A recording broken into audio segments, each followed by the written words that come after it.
مشاهدينا مرحبا بكم في حوارات السياق.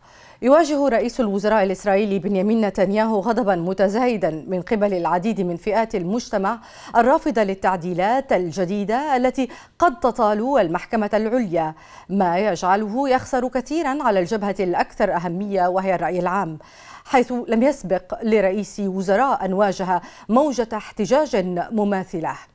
للمزيد من المتابعة حول هذا الملف ينضم إلينا من حيفا البروفيسور إيلي سالزبيرجر أستاذ القانون في كلية الحقوق بجامعة حيفا. بروفيسور إيلي، مرحبا بك معنا.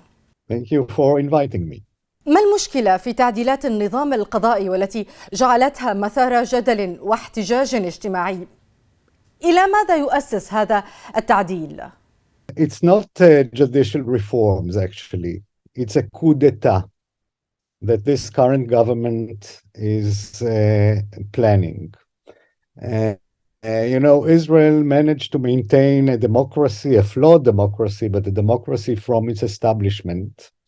And it's actually one of the very few countries that were established after the Second World War that managed to maintain uninterrupted democracy. It's a very fragile democracy, part of it because of the occupation, but part of it because we don't have a real mechanism of checks and balances and separation of powers. And the only power that can limit, curtail the government is the legal public institution, the Supreme Court and the Attorney General, the legal counsels to the different ministries.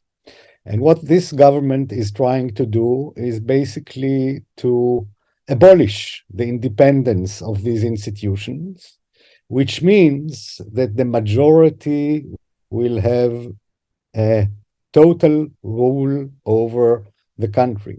That means that from a democracy, Israel will become an autocracy or dictatorship of the majority. So this is a very, very crucial and important moment in the history of Israel, maybe the most crucial moment since it was established 75 years ago. من الذي يدعم هذه التعديلات ومن يعارضها؟ Well, basically, as you know, we have a new government, which is the most right-wing government Israel ever had. It consists of ultra-nationalists, it consists of ultra-Orthodox, and it consists of the Likud party headed by Benjamin Netanyahu, which changed very much in the last 10 or 20 years, its face. And this government was elected legitimately, but the majority of the population, as reflected in various studies that were made in the last few days, polls, do not actually support this judicial reform. Who opposes it? Basically all those who didn't vote for this government, but many more. And one very important factor is that among those who oppose and go to the street and protest against the government are most of the professionals, the lawyers, the law professors, the economists, former judges and former attorney generals, various professional organizations from physicians to teachers. This is the real civil society of Israel that opposes these reforms. And we feel that if this government succeeds in these reforms, as I said, our voices will be shut down and will be shut down for very long, because one of the things that this government is planning is also to limit for example, the ability of Arab parties to run for parliament, which means that it can entrench its rule for many, many years. So these are the two camps, those who propose the reforms and those who oppose these reforms. باعتقادك أين تقف إسرائيل الآن؟ هل سيمر تعديل النظام القضائي؟ It's very difficult to predict. As you know, the president of the state intervened. He called for holding the reforms and negotiations between the opposition and the coalition. So far, the government didn't show its willingness to freeze the reforms. They are going to be brought to the Knesset next week. The first stage, the appointment of judges on Monday and for a first reading. So it's very difficult to predict what will happen. But if these reforms go through, I think that we should expect a very, very stormy period in Israel, maybe even bloody period, not only in the context of the Israeli-Palestinian conflict, but also on the background of liberal versus reactionary forces. بحديثك عن المفاوضات، وزير العدل وافق على التفاوض مع المعارضة. هل يمكن لهذا الأمر أن يؤدي إلى حلحلة الأزمة؟ I don't know, because our impression, the side that opposes fiercely these reforms, is that the Minister of Justice and the other officials who are pushing for these reforms are not serious in attempting to negotiate, because one of the conditions set down by the president was to freeze the current legislation process, which was not done. They said, oh, we are willing to talk, but we are going on with the legislation process. And this is not a serious gesture that they are serious to negotiate. وعلى هذا الأساس ستتواصل الاحتجاجات؟ I think that protest will continue. I think that international pressure will amount. And if something will be changed, I think it might be due to international pressure, especially pressure from the United States, that our relation with the US are maybe the most important asset of Israel. And if Benjamin Netanyahu will come to his senses, he might stop this mad process. But I really cannot be a prophet. The place for prophets was secured for some people. I'm not among them, so I cannot really predict what will happen. بروفيسور إيلي، لو أردنا أن ندخل في التفاصيل، ما الذي سيتغير في إسرائيل بعد هذه التعديلات على النظام القضائي؟ What will change is first that judges will not be independent.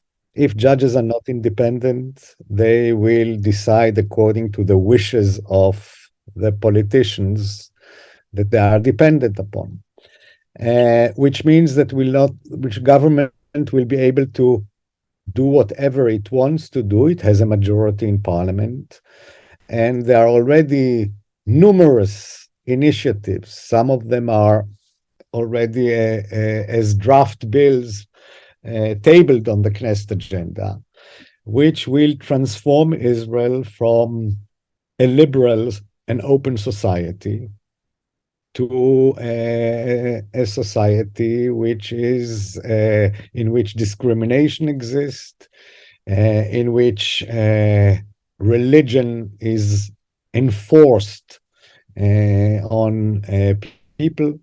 The public sphere will be very different. Education system will be very different. No free media.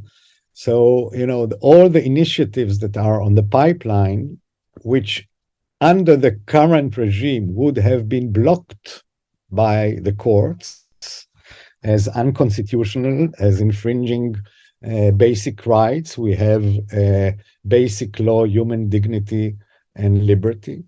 So under a new regime of judges, and this can happen quite quickly, they can enlarge the number of judges. So they don't have to fire or sack judges. They can just stuff the court with political appointments, which will not enable any real review of government activities. And as I said, the agenda of this current government is, in my eyes, very, very bleak and exists in dark states. بروفيسور إيلي، هناك من سيجادلك حول هذه النقطة ويخبرك أن القضاة من الأساس ربما لديهم توجه سياسي قبل توظيفهم. ما الذي سيتغير الآن؟ Well, that's not exactly true. You know, the tradition in Israel, which is based on the Anglo common law tradition, is that judges are appointed on professional grounds and not on political grounds. We actually have a very good system at the moment of judicial appointment.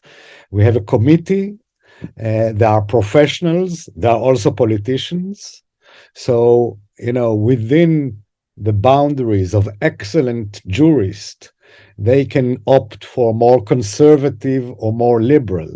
But judges are not associated with political parties. This is the tradition. I don't know what are the, you know, how judges, the current judges of the Supreme Court, how do they vote in the elections? And at the moment, the judiciary is detached from the political system. What is proposed is that judges will, as you say, become politically affiliated, and if the current government, if the government has a majority in the appointment committee, it will appoint only judges that are associated with its views. بنوك إسرائيلية وقطاع التكنولوجيا حذروا من أن التغييرات تهدد بتقويض المؤسسات المدنية التي تدعم الازدهار الاقتصادي. ما علاقة هذه القطاعات الاقتصادية بالتعديلات القضائية؟ Well, you know, one of the assets of a democracy, which is ruled by law, is that it attracts investors. That government cannot appropriate property, cannot infringe agreements with investors. An independent judiciary is an essential element for economic success. And if, the separation of powers in Israel will be abolished, and it will be a one rule party, a one coalition rule, then this conditions for economic stability and economic progress and economic prosperity are not there. People will invest elsewhere. People will take their money out of Israel. Therefore, the economy will be affected. And it's not only the economy, it's national security. At the moment, we have independent judges, independent courts, and the international community, especially International Court, Criminal Court, for example, in the International Court of Justice, say you have judiciary in Israel, you have courts in Israel, you examine various events that involve Israeli soldiers, and we rely on that. If the courts will not be perceived as independent, then Israeli soldiers will be exposed to the International Criminal Court and other criminal courts. So basically, national security will also be affected. كنت أيضا أشرت إلى الضغط الدولي. الرئيس الأمريكي حث نتنياهو على التوصل لإجماع قبل المضي قدما في تغييرات جذرية. هل يمكن للمناشدة الأمريكية أن تحدث فارقا؟ I think that yes, of course, that if Biden tells Netanyahu, if Israel is no democracy anymore, we don't have shared values, our support will be changed accordingly. This is a very, very significant sentence. However, if we look at the history of democratic decline, if we look at Hungary and Poland and Turkey, not to mention, of course, Russia and other places, the short history of democratic decline is not very good in this respect, because countries, democratic countries, liberal democracies, do not interfere enough to protect other countries from democratic decline. If, the European Union enabled Poland and Hungary to have similar coup d'etat. By the way, what is happening in Israel is very similar to what happened in Hungary and Poland. And maybe even, the Israeli architects of this reform studied very carefully and talked with those architects of this same revolution that happened in Hungary and Poland. So if the EU, allowed Hungary and Poland to abolish their liberal democracy, then who can we rely? There is a possibility that the United States, there is also a very huge Jewish community in the United States, which the majority of whom are fiercely against these reforms. So if there will be such pressure by the US, there is a chance that this reform will be halted or at least a little bit moderated. بروفيسور إيلي سالزبيرجر، شكرا جزيلا لك للمشاركة معنا في حوارات السياق. Thank you. مشاهدينا، شكرا على طيب المتابعة. إلى الملتقى.